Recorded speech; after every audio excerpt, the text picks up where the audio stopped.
Welcome dear रॉकर्ट्स, कैसे हैं आप सभी। एक छोटे से अंतराल के बाद आज हम फिर लेकर आ गए हैं एक बहुत ही डिफरेंट इंडोनेशियन हॉरर मूवी। 5 लोगों का एक म्यूजिक बैंड कॉन्सर्ट परफॉर्मेंस के लिए एक जगह पर जाता है, पर वहां उनकी लीड सिंगर समुद्र में गायब हो जाती है। उसकी तलाश करते हुए इनको पता चलता है कि कई लोग इस तरह वहां पर गायब हुए हैं और वो लौट कर कभी नहीं आए। लोगों का मानना है कि गायब हुए लोग सारंजना नाम के एक अमानुष्य शहर चले जाते हैं और वहां से कभी लौट कर नहीं आते।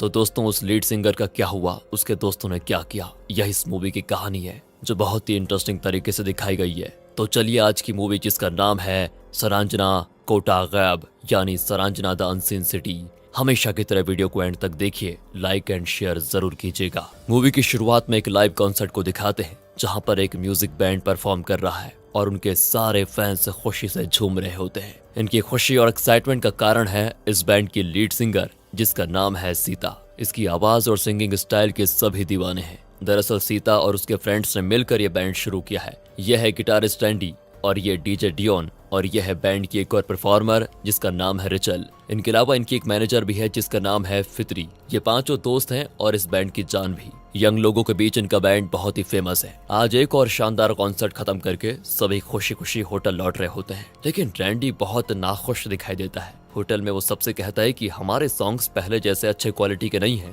पहले तो हम सभी मिलकर नए नए गाने लिखते थे, नए नए ट्यून्स कंपोज करते थे, प्रैक्टिस करते थे, लेकिन आजकल हम सिर्फ वही गाने बार बार परफॉर्म कर रहे हैं जो सीता चाहती है। एंड सीता गुस्से में कहती है कि जो ऑडियंस को पसंद है वही तो हम बार बार परफॉर्म करेंगे ना। फिर रैंडी कहता है कि प्रॉब्लम ऑडियंस में नहीं तुम में है। तुम नए गाने ट्राई करना ही नहीं चाहती क्योंकि तुम्हें डर है कि अगर तुमने वही पुराने हिट सॉन्ग्स परफॉर्म नहीं किए तो लोग तुम्हें पसंद नहीं करेंगे। हम म्यूजिक को लेकर पहले भी बहुत पैशनेट थे, लेकिन जिस दिन से तुम फेमस होने लगी तब से हमारा बैंड सिर्फ फेमस होने के चक्कर में अपनी क्रिएटिविटी खो चुका है। ये सारी बात सुनकर सीता चिढ़कर कहती है कि ठीक है, आज से मैं कुछ डिसाइड नहीं करूंगी, जैसा तुम लोग कहोगे वैसा बैंड करेगा बस। कहकर वो उठकर चली जाती है। उसे एक कॉल आता है जिसे अटेंड करते हुए वो बहुत परेशान हो जाती है। असल में उसके पेरेंट्स कॉल कर रहे थे। सीता कहाँ है, किस हाल में है, इसकी उनको कोई चिंता नहीं थी। वो अगर सीता को कॉल करते हैं तो सिर्फ पैसे मांगने के लिए करते हैं, उससे प्यार के 2 शब्द भी नहीं बोलते। सीता हमेशा तरसती है कि उसके बारे में सोचने वाला भी कोई हो, उसके बारे में भी कोई केयर करे, लेकिन पेरेंट्स वो सिर्फ नाम के पेरेंट्स थे। इसीलिए सीता बहुत दुखी हो जाती है।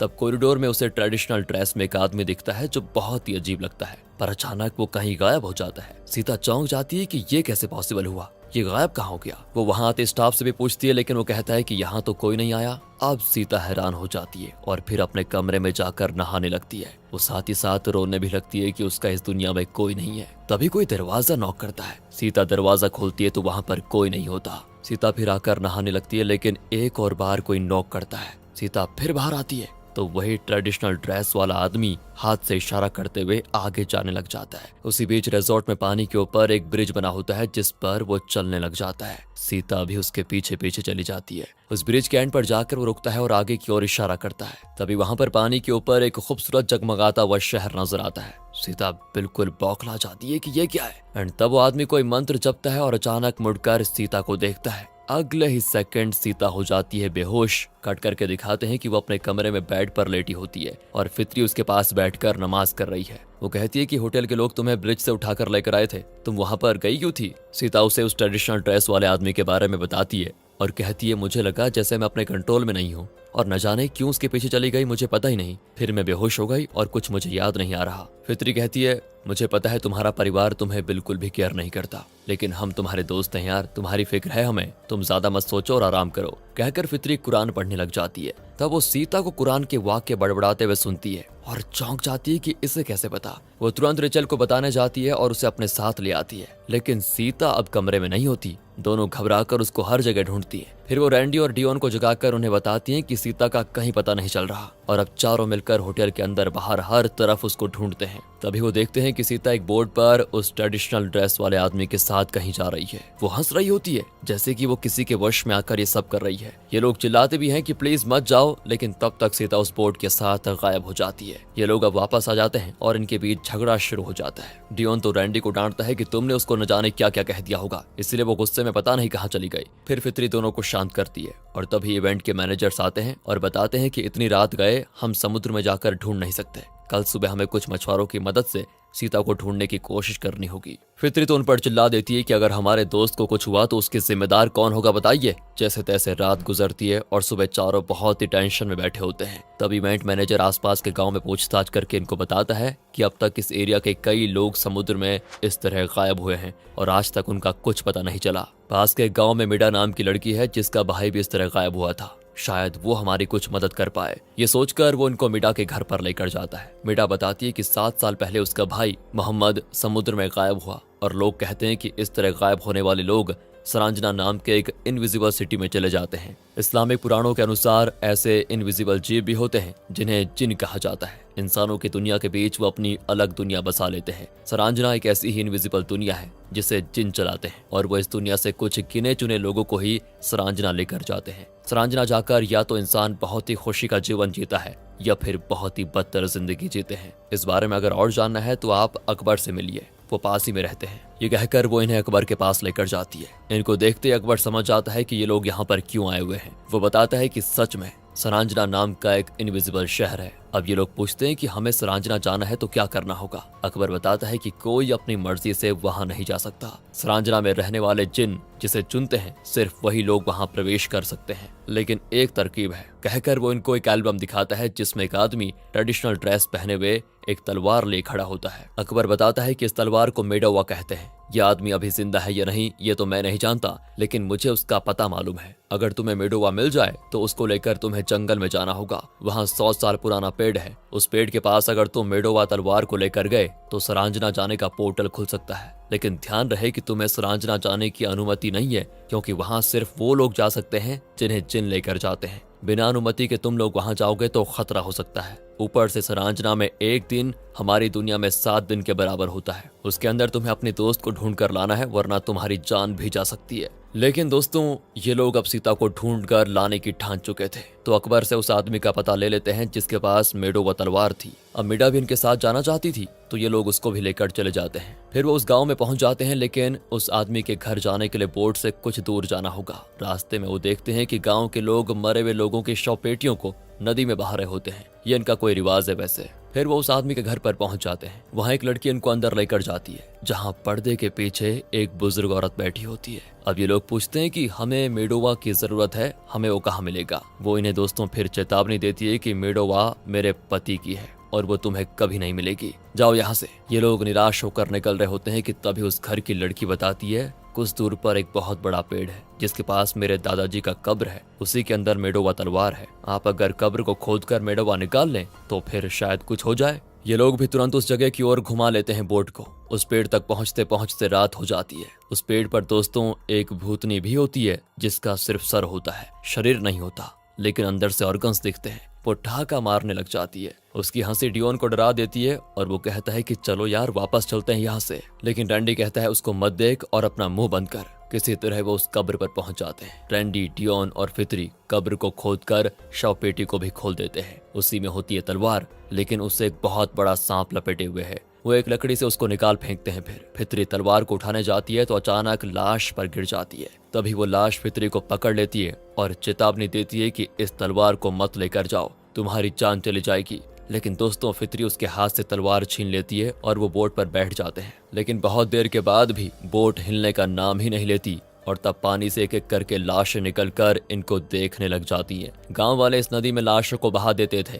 तो अब वो सारी लाशें उठ खड़ी होती हैं। बड़ी मुश्किल से वो इनके बीच से निकल पाते हैं। अब मेडोवा तलवार मिल चुकी है तो उनको जंगल में जाकर उस पोर्टल को ढूंढना होगा। सभी पूरी तैयारी के साथ उस 100 साल पुराने पेड़ की तलाश में जंगल में चले जाते हैं। इनके साथ इनका इवेंट मैनेजर भी आ जाता है। मीडा सबसे पीछे चल रही होती है। तभी उसे एक छोटा भूत भागता हुआ दिखाई देता है, लेकिन किसी और को वो नजर नहीं आता। तो मीडा सोचती है कि ये मेरा बस वहम है, इसलिए वो दूसरों को कुछ नहीं बताती। बहुत दूर चलने के बाद वो एक छोटी नदी के पास पहुंचते हैं। फित्री मेडोवा तलवार को एक पत्थर पर रख देती है। तभी मीडा चुपके से उसको चुराने की कोशिश करती है, लेकिन इवेंट मैनेजर उसको देख लेता है। तो वो एक्टिंग करके कहती है कि ये पानी में गिरने वाला था, इसलिए उसको सेफ रखने के लिए उठाने जा रही थी। पर लगता है दोस्तों मीडा अपना अलग ही प्लान बनाकर इनके साथ आई हुई है। वो रात में फिर वहीं पर रुकते हैं। और थकान के मारे सभी सो भी जाते हैं। अब आधी रात को डियोन की आंखें खुल जाती हैं और उसे दूर से ट्रेडिशनल म्यूजिक सुनाई देता है। वो भी बिना किसी को जगाए अकेले ही आवाज की दिशा में चला जाता है। यहाँ मिडा उठ जाती है क्योंकि वो सोई नहीं थी।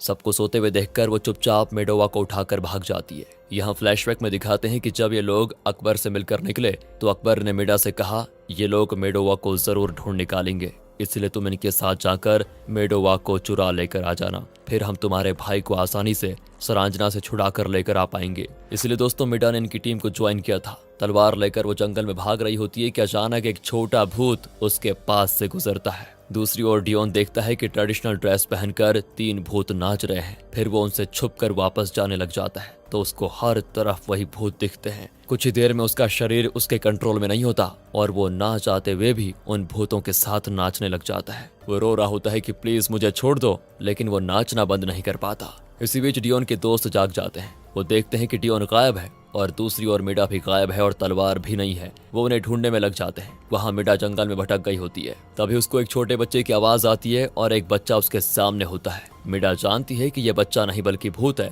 लेकिन वो बच्चा वो मिडा को माँ कहकर बुलाता है तो मिडा उसकी आवाज में मेस्मराइज हो जाती है और उसे उठाने लग जाती है। लेकिन वो बच्चा तो भूत था और मिडा का गला पकड़ लेता है। कुछ देर के बाद उसकी चीख सुनकर बैंड के बाकी लोग वहां पर आ जाते हैं तो देखते हैं कि वो छोटा बच्चा वो भूत मिडा के शरीर को खा रहा है। जब उसके मुंह पे रोशनी पड़ती है तो उसका भयानक रूप देखकर ये लोग चिल्ला जाते हैं। तभी ने वो तलवार दिख जाती है, लेकिन तलवार लेकर जब वो मुड़ते हैं तो वो भूत मिडा की लाश को घसीट कर लेकर जा चुका था। अब वो एक पल भी बर्बाद नहीं करना चाहते और तुरंत उस 100 साल पुराने पेड़ की तलाश में आगे बढ़ते हैं। इस बार फितरी सबसे पीछे चल रही होती है। सिर्फ उसे अजीब आवाजें सुनाई देती है। वो चारों तरफ देखती है तो नीचे एक बिल्ली को देखकर वो झुकती है। तभी उसके सामने एक लाश खड़ी होती है जिसे फितरी ने नहीं देखा था और यहाँ से वो लाश फितरी को फॉलो करने लग जाती है। लेकिन फितरी इस बात से बिल्कुल अनजान थी। उस रात सभी एक जगह पर बैठे होते हैं। फितरी नमाज कर रही होती है और अचानक वो बेहोश होकर गिर पड़ती है। सभी उसको संभालने के लिए आके जाते हैं, लेकिन जब उसको होश आता है ना तो वो वहाँ नहीं बल्कि कीचड़ के बीच होती है। वहाँ हर तरफ लाशें ही लाशें पड़ी हैं और ये वही जगह है जहाँ ये लोग तलवार लेने गए थे। फितरी अब पूरी तरह घबरा जाती है, उसको कुछ समझ में नहीं आता। इसी बीच सारी लाशें एक सुर में कहती हैं, वो तलवार तुमने जहां से ली थी उसे वापस वहीं रख दो, वरना विनाश होगा विनाश। फितरी वहां से बचने की कोशिश करती है, लेकिन एक लाश उसके पैर पकड़कर कीचड़ के अंदर उसको घसीट देती है। फितरी पूरी तरह चिल्लाने लग जाती है और तब उसे असल में होश आता है। वो अपने दोस्तों के बीच होती है। वो उनको सब कुछ बता देती है कि उसने क्या क्या देखा। अब सभी को लगता है डर और वो सोने का इरादा मन से निकालकर उस पेड़ को ढूंढने के लिए चले जाते हैं। धीरे धीरे सुबह हो जाती है। 3 दिन चलने के बाद अब इवेंट मैनेजर कहता है कि मुझे लगता है इस जगह से पहले भी हम गुजर चुके हैं। वो अपनी शर्ट निकालकर एक पेड़ पर बांधता है और फिर वो आगे बढ़ते हैं। कई घंटे चलने के बाद वो एक पेड़ के पास पहुंचते हैं जिस पर इवेंट मैनेजर का शर्ट बंधा हुआ है। अब वो रियलाइज करते हैं कि वो बार बार एक ही जगह पर चक्कर लगा रहे हैं। फितरी बहुत थक जाती है और उन्हें उस रात भी वहीं पर रुकना पड़ता है। अब फितरी परेशान होती है कि हमारे पास वक्त नहीं है, जल्द से जल्द हमें उस पोर्टल तक पहुंचना होगा। इसी बीच इन्हें भी वही ट्रेडिशनल म्यूजिक सुनाई देता है जो डियोन को सुनाई दिया था। दोस्तों वो उस जगह जाकर देखते हैं तो डियोन कुछ भूतों के साथ मिलकर नाच रहा है। उसके शरीर से खून बह रहा होता है, लेकिन फिर भी वो नाच रहा है। ये लोग डियोन को पुकारते हुए उसके पास जाते हैं तो रैंडी और रेचल भी उन भूतों के वश में हो जाते हैं और वो भी नाचने लगते हैं। फितरी चिल्लाती है कि मत नाचो, वापस आ जाओ। तो इसी बीच इवेंट मैनेजर फितरी से कहता है कि अगर हम भी इन भूतों के वश में हो गए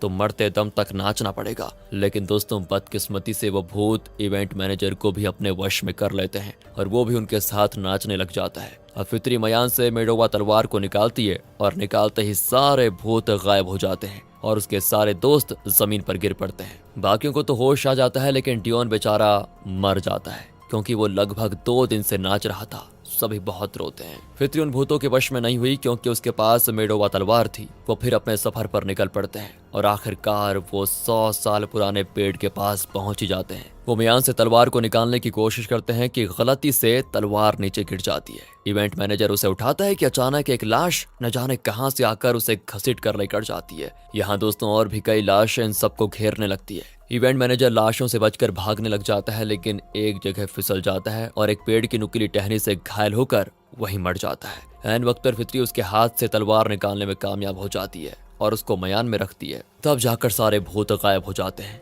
अब उस बड़े पेड़ पर एक पोर्टल खुलता है और सभी उसके अंदर भागते हैं। वो एक बिल्कुल टनल जैसी होती है और जब वो टनल से बाहर निकलते हैं तो तीनों के मुंह खुले के खुले रह जाते हैं। वो पहुंच चुके हैं सरांजना। यही तो वो इनविजिबल शहर है, और शहर हो तो ऐसा एकदम हाईटेक। इसी शहर में जिन रहते हैं और इनके दोस्त सीता भी यहीं पर है। ये इतना हाईटेक है कि हर 5 फीट पर एक कैमरा है। दूसरी दुनिया से बिना परमिशन के यहाँ आने वालों को पकड़ने के लिए सारा बंदोबस्त किया गया है। वहाँ की हाईटेक सिक्योरिटी टीम को इनके आने की खबर तुरंत मिल जाती है। वो शहर के सारे सिक्योरिटी गार्ड्स को इन्फॉर्मेशन दे देते हैं और शहर भर में लाउड स्पीकर पर अनाउंस किया जाता है कि 3 लोग इलीगली हमारी दुनिया में घुस आए हैं। सारे गार्ड्स दोस्तों इन तीनों का पीछा करने लग जाते हैं। उनसे बचकर वो लोग एक जंगल के अंदर भागते हैं। तभी वहां पर एक वैन आता है। उसमें एक छोटा लड़का होता है जो चिल्लाता है कि जल्दी आकर गाड़ी में चढ़ो। ये लोग भी चढ़ जाते हैं। फिर वो इन्हें बचाकर हाईवे पर लेकर आता है। तब वो अपना नाम मोहम्मद बताता है और ये नाम सुनकर वो समझ जाते हैं कि यही मीडा का भाई है जो 7 साल पहले समुद्र में गायब हुआ था, और उसके साथ हैं उसके दादाजी। ये दोनों इस सरांजना शहर में रहते हैं। मोहम्मद बताता है कि हमारी दुनिया से जो इस दुनिया में बिना परमिशन के आ जाते हैं ना, उन्हें यहाँ की पुलिस खत्म कर देती है।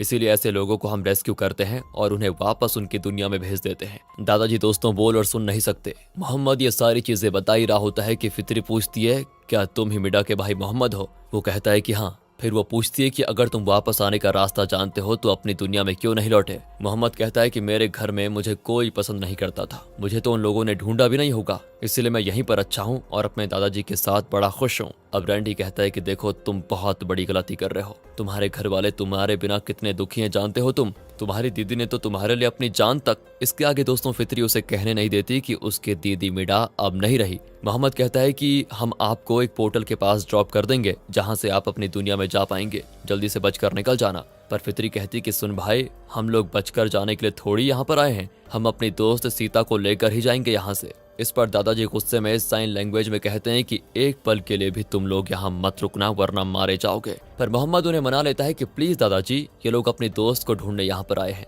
थोड़ी मदद तो हम कर ही सकते हैं। अब दादाजी भी कन्विंस हो जाते हैं और इन्हें उस जगह पर लेकर जाते हैं जहाँ सीता रहती है। उन्हें ड्रॉप करके दादाजी समझाते हैं कि इस दुनिया में तुम्हारा ये 7वां दिन है, सिर्फ 2 घंटे बाकी हैं। उसके अंदर अपनी दोस्त को लेकर यहाँ से निकल जाओ वरना यहाँ का पोर्टल बंद हो जाएगा। फिर तुम यहीं फंस जाओगे और गार्ड्स के हाथ लगोगे तो मौत निश्चित है। ये लोग भी जल्दी से सीता को लेने जाते हैं तो पता चलता है कि उसकी आज शादी है और एक जिन से वो शादी कर रही है। उसे देखते ही सब उससे लिपट जाते हैं और कहते हैं तुम्हें बचाने के लिए हम यहाँ पर आए हैं, पता है तुम्हें? कितनी मुश्किलों से गुजर कर यहाँ पर आए हैं, पता है तुम्हें? और ये क्या ड्रेस पहन के रखा है तुमने? इसे चेंज करके जल्दी से आ जाओ, हम यहाँ से बचकर निकलेंगे। लेकिन दोस्तों सीता देती है कहानी का एक खतरनाक ट्विस्ट। वो कहती है कि मैं यहाँ बहुत खुश हूँ, मैं वापस नहीं आऊंगी। उस दुनिया में मेरा हालचाल पूछने वाला कोई नहीं था, लेकिन यहाँ मुझे बहुत प्यार मिला और अब तो मैं एक जिन से शादी करने जा रही हूँ। फित्री तो रोने लग जाती है कि ये क्या कह रही हो तुम, हम तुम्हारे दोस्त हैं। रैंडी को भी दोस्तों गुस्सा आ जाता है और कहता है कि तुम जैसी सेल्फिश इंसान मैंने कभी नहीं देखी।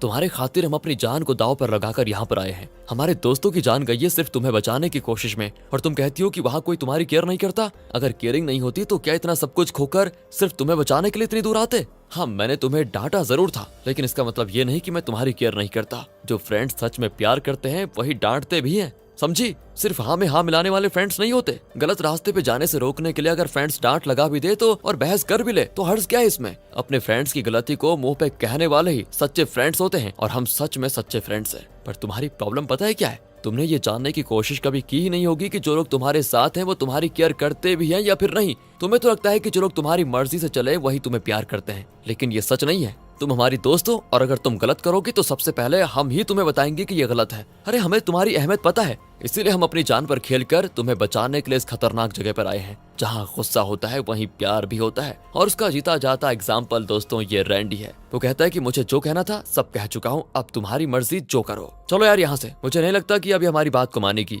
कहकर वो फित्री और रिचल को लेकर वहां से जाने लग जाता है। एंड तब जाकर सीता को अपनी गलती का एहसास होता है कि उसके दोस्त इतनी जान पर खेलकर उसे बचाने के लिए यहाँ पर आए। वो समझ जाती है और वो रोते हुए उनको पुकारती है कि मैं भी आऊंगी तुम्हारे साथ। आखिर फ्रेंड्स एक हो जाते हैं और मोहम्मद और उसके दादाजी उन्हें पोर्टल के पास छोड़ देते हैं। जहां से वो अपनी दुनिया में जा पाएंगे। सभी पोर्टल की ओर चलने लग जाते हैं, लेकिन तभी रैंडी मोहम्मद के कान में कुछ कहता है, जिसे सुनकर मोहम्मद फूट फूट कर रो पड़ता है। फितरी अब रैंडी को डांटती है कि तुमने उस बेचारे से क्या कहा जो इतना रो रहा है। वो रैंडी कहता है कि वो भी अपनी सीता की तरह है, उसे लगता है कि उसकी दुनिया में उसकी कोई केयर नहीं करता था, इसलिए वहां से छुटकारा पाकर वो यहाँ पर खुश रह रहा है। मैंने उसको बता दिया कि उसके बिना उसकी दीदी रात दिन होकर परेशान थी और उसे बचाने की कोशिश में मीडा ने अपनी जान तक दे दी। ये मैंने उसको बता दिया और एक न एक दिन तो उसको सच पता चलना ही था, इसलिए मैंने उसको बता दिया। सच जानकर मोहम्मद अपने दादाजी से लिपट कर बहुत रोता है। उसे भी अपनी गलती का एहसास हो गया था। सीता और मोहम्मद की तरह कई लोग हैं जो ये सोचते हैं कि हमारे बारे में सोचने वाला,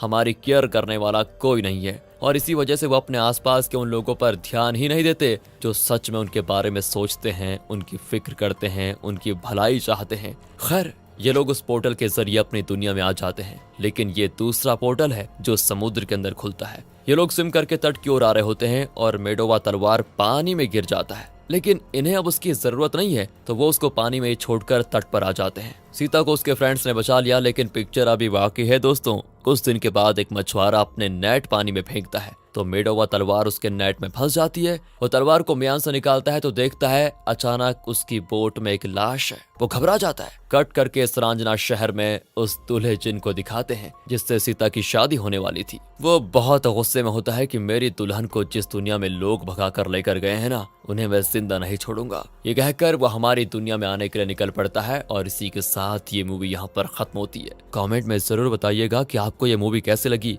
बाकी हमें इसके नेक्स्ट पार्ट में देखने को मिलेगा। अगर ये वीडियो अच्छी लगी हो, स्टोरी अच्छी लगी हो, एक्सप्लेनेशन अच्छा लगा हो तो इसे ज्यादा से ज्यादा लाइक और शेयर करें। शेयर भी करते हैं दोस्तों, आप कभी वैसे कर लीजिए। मिलते हैं अगली वीडियो में। ध्यान रखेगा अपना and finally thanks for watching.